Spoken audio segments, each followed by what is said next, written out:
السلام علیکم ورحمۃ اللہ وبرکاتہ۔ کیسے ہو دوستو بزرگوں؟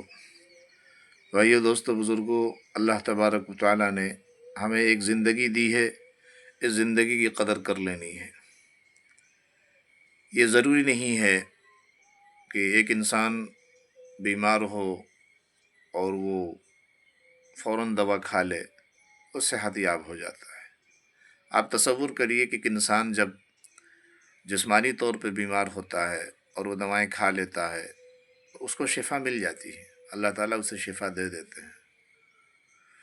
تو آپ تصور کریے کہ جسم کا یہ حال ہے کہ وہ بیمار بھی ہوتا ہے، صحت یاب بھی ہوتا ہے، اللہ اسے شفا بھی دیتے ہیں۔ تو آپ تصور کریے کہ اللہ تعالیٰ کتنی طاقت اور قدرت والے ہیں۔ ہم سب اس بات کو جانتے ہیں کہ دنیا کی کسی شے میں کوئی طاقت و قوت نہیں ہے، اللہ نے اس میں کوئی طاقت و قوت نہیں رکھی ہے، لیکن پھر بھی ہمارا جسم جب بیمار ہوتا ہے ہم اسے فوراً علاج کرتے ہیں۔ ہمارے چہرے پر کوئی خراش آتی ہے تو اسے دور کرنے کی کوشش کرتے ہیں، بدن پہ کوئی ضرب لگتی ہے، چوٹ لگتی ہے تو اسے ہم فوراً جبیرے کے ذریعے، پٹی کے ذریعے، دواؤں کے ذریعے، انجیکشن کے ذریعے اسے دور کرنے کی کوشش کرتے ہیں۔ سر میں درد ہوا تو ہم فوراً ٹیبلٹ کھاتے ہیں، پیٹ میں درد ہوا تو ہم فوراً ٹیبلٹ کھاتے ہیں، اور اندر کی کسی باڈی میں کسی اسٹرکچر میں کوئی دقت آئی تو ہم اسے پورا کرتے ہیں، اسے علاج کرتے ہیں۔ میرے بھائیو بزرگوں بتائیں، روح کی بیماری کا کیا علاج ہے؟ روح کی بیماری کا کیا علاج ہے؟ روح کی بیماری کا کیا علاج ہے؟ روح کی بیماری کا صرف ایک علاج ہے، وہ ہے میرے نبی پاک صلی اللہ علیہ وسلم کی ہوئی تمام سنتوں کی اتباع، ہر زمانے کے اعتبار سے۔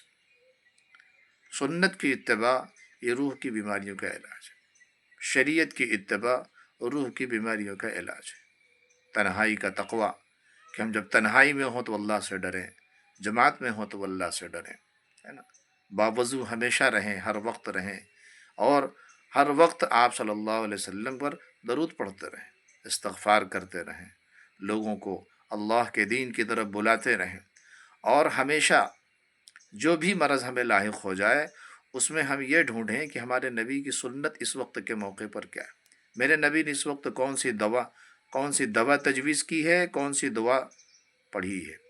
لہذا اس دعا کا اہتمام کریں، اسے یاد کریں اپنی کتابوں میں، اور اپنے بچوں کو یاد ضرور کرائیں۔ کسی بھی حال میں اپنے بچوں کو نہ بھولیں۔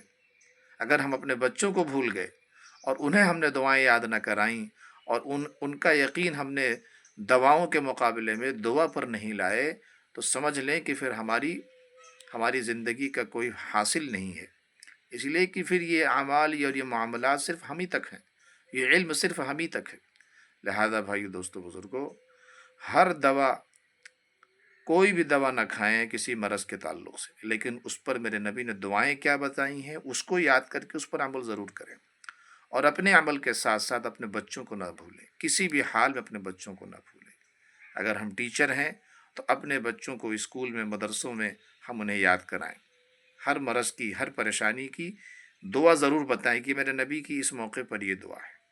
بہت آسان ہے، جو جس وقت جو حال ہو اس وقت کی اس کو دعا بتا دی جاوے، وہ شخص یاد کر لے گا۔ خود بھی اس پر عمل کریں، یاد کریں، اور اپنے بچوں کو کسی بھی حال میں نہ بھولیں، کسی بھی حال میں نہ بھولیں کہ اپنے بچوں کو دعائیں یاد کریں۔ کم سے کم ہمارے بچے بالغ ہو جاویں تو کم سے کم ان کو 400-500 دعائیں آسانی سے یاد ہونی چاہیے۔ اس طریقے سے ہم دوا کھاتے کھاتے دواؤں کے نام یاد کر لیتے ہیں، امراض پتہ چل جاتا ہے، آدھے ڈاکٹر بن جاتے ہیں۔ لوگ کہتے پھرتے ہیں، ارے بھائی اتنا تو چیک اپ کرایا، اتنا علاج کیا کہ ہم تو آدھے ڈاکٹر بن گئے ہیں، ہم کو سب پتہ ہے کیا ہوتا ہے کیا نہیں، ہے نا۔ کوئی مریض آتا ہے، کوئی کہتا ہے کچھ پرابلم ہے تو یہ شخص ڈاکٹر تو نہیں ہے لیکن دواؤں کا اتنا تجربہ ہو چکا ہوتا ہے کہ وہ مرض بھی بتانے لگتا ہے، اس کا علاج بھی بتانے لگتا ہے۔ آپ ہر جگہ پائیں گے ایسے لوگوں کو، تو کتنا تجربہ اسے ہو جاتا ہے۔ اگر ہم بچپن سے اپنی ذات کو دعاؤں کا عادی بنائیں گے اور اپنے بچوں کو دعاؤں کا عادی بنائیں، میرے نبی کی تجویز کردہ دواؤں کا استعمال کریں جس کو طب نبوی کہتے ہیں، اور دعاؤں کا اہتمام کریں جو میرے نبی نے ہر موقع کی دعائیں بتائی ہیں۔ کسی بھی حال میں نہ اپنی ذات کو اس سے مبرہ سمجھیں، نہ اپنے بچوں کو اس سے محروم کریں۔ اللہ تعالیٰ سے دعا کریں کہ اللہ تعالیٰ ہم تمام کو اللہ تعالیٰ دواؤں سے ہٹا کر دواؤں کا یقین عطا فرمائے۔ السلام علیکم ورحمۃ اللہ وبرکاتہ۔